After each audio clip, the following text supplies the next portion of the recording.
अस्सलाम वालेकुम। मैं आपका मेज़बान हकीम तारक मसूद आज एक नए नुस्खे के साथ हाज़िर हुआ हूँ।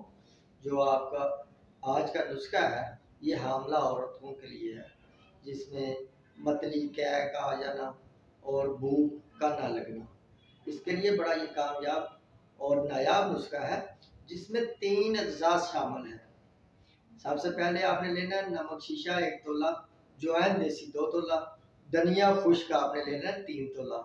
जब इनको सबको सफ़ू बना के रख लेना है, रोज़ाना दोपहर, सुबह दोपहर शाम ये एक चुटकी आपने इस्तेमाल करवाना है। अल्लाह के फजल व करम से 2 से 3 दिन के इस्तेमाल से जो कै आती हैं ये बंद हो जाएंगी और भूख लगना शुरू हो जाएगी।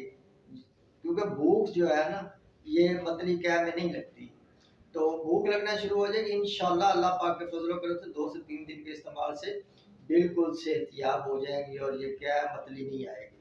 ओके, अल्लाह हाफ़िज़।